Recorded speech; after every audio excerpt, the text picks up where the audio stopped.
Benvenuti a Italian Teacher Formic. I am Italian Teacher Formic, and I'm here today to talk to you guys about il congiuntivo presente. Let's go ahead and get started.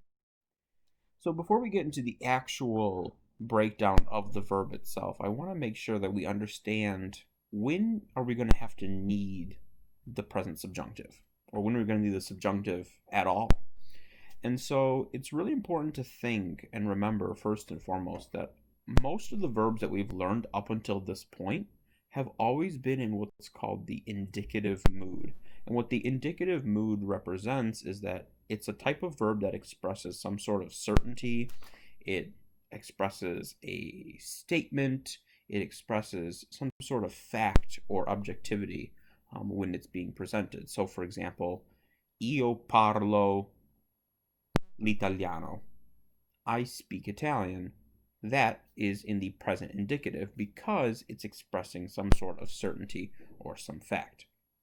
The only ones that we've seen that don't cover that are the conditional, condizionale, and imperative, or the command forms. So if we're looking at this first section, on the far left of your screen, it says the subjunctive is used after verbs or expressions that indicate doubt, opinion, desire, necessity, emotions, and judgment, plus the word K. So if you look at the list that's now in the center and toward the right in bold, it starts off with bisogna che, credo che, desidero che. Each of those are starting off with some sort of doubt, opinion, desire, emotion. I mean, credo che. Credo comes from credere, which means I believe. So I believe that. Once you're starting that off, you'll know that after that che, you now need the subjunctive.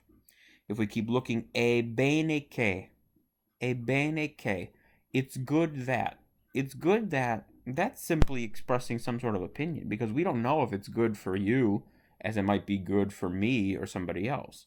So after that K, we need the subjunctive. Let's look at that next column and see a couple examples. È importante che. It's important. That, again, is the same exact idea of some sort of opinion. Right after that K, subjunctive. Preferisco che. Sono contento or contenta che. Spero che. Let's look at that one. Spero che. I hope that. That hope, that's some sort of desire. That's some sort of emotion that's there. I'm hoping, I'm wishing for something. The one right below that, temo che. Temo che. I am afraid or I'm fearful that. That again is some sort of emotion. And all of those in that section right there, those three columns, after that K, take the subjunctive. Now below that, it says expressions that indicate certainty or objectivity are followed by a verb in the indicative. So these ones are different because they express some sort of fact, some sort of knowledge that's right there. So after the K, in this case, we're allowed to use the indicative, the present indicative or anything like that. Let's take a look at some of these. È chiaro che. It's clear that. È un fatto che. It's a fact that. È vero che. It's true that. So those again are expressing certainty and objectivity. So let's take a look now at this subjunctive. Now that we understand how it's actually, why it's used, let's see how to actually create it. So I like to kind of summarize everything into two steps. The first step when you're trying to create and conjugate a verb into the subjunctive is to simply drop the ARE, ERE, or IRE ending. And I have you three examples right there. Parlare, leggere, dormire. We've dropped that ARE, ERE, and IRE, and now step two is to add the appropriate ending. Now you'll notice here that the endings are pretty easy because the io, the tu, and the lui, lei forms are all the same. Let's look at parlare. Io parli, tu parli, lui, lei parli. All the same. Parliamo, parliate, parlino. Straight down right there. Now, ERE and IRE verbs in the subjunctive are pretty good because they have the exact same endings. So you kind of don't have to memorize that much. Io legga, tu legga, lui legga. Noi leggiamo, voi leggiate, loro leggano. And the same thing then goes for dormire. Dorma, dorma, dorma. Dormiamo, dormiate, dormano. They are a little bit confusing because usually the A's don't go with an ER or an IR ending, but in the subjunctive, these are the endings, those letters in red, that you're going to have to add. Now, a lot of you think, okay, well, that's pretty easy, but we have to remember that there are always irregulars, I verbi irregolari, and they exist also in the Congiuntivo Presente, and those are all right here on your screen now.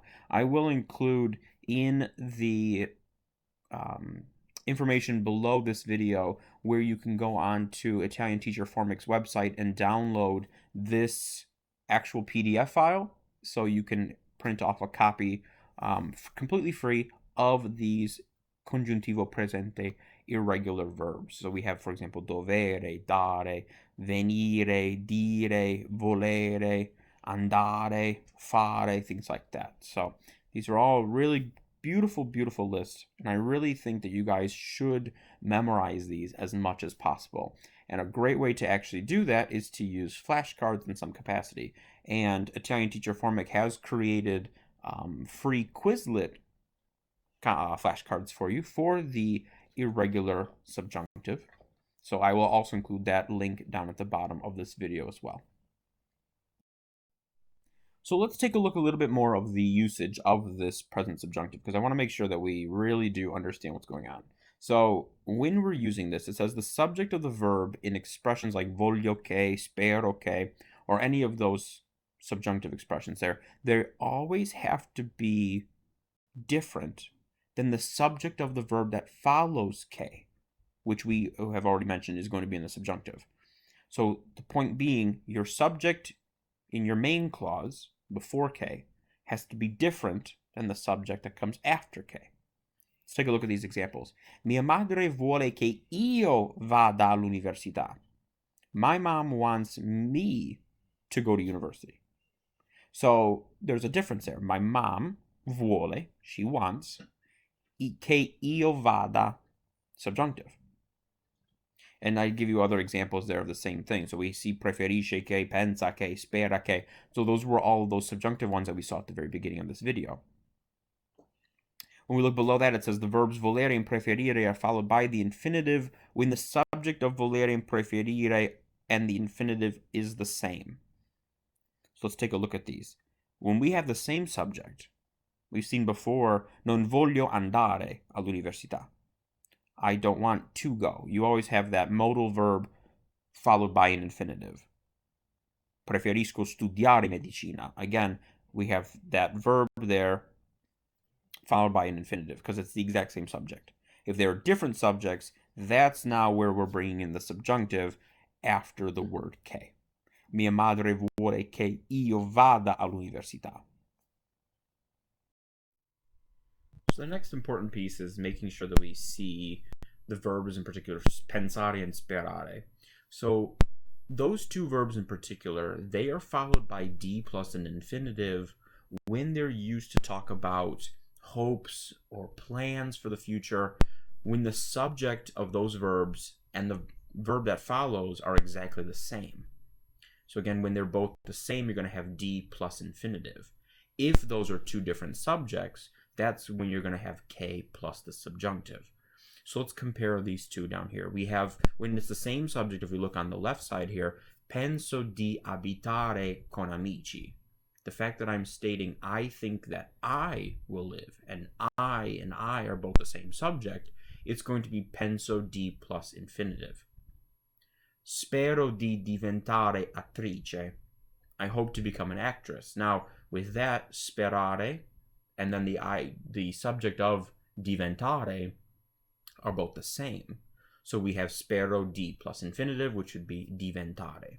Now, when they're different subjects, that opposite portion, let's go ahead and look on the right side there. Mia madre pensa che io abiti da sola. So my mom thinks one subject. Che is there, okay? So now we look after that. We know that we have a different subject because of that che. Io abiti, subjunctive. Mia madre spera che io diventi medico. Again, same idea. Mia madre spera is on one side. We have che because we're going to have a different subject. Io, the verb needs to be in the subjunctive. Diventi medico. So that's all I have for you guys today. I appreciate you guys logging on and watching this video. Grazie di nuovo. Don't forget to go ahead and subscribe. Click on that thumbs up if you want to see more Italian Teacher Formic content to help your Italian studies. Go ahead and check out the website as well as my Instagram for Italian Teacher Formic. Grazie e ci vediamo la prossima volta. Ciao!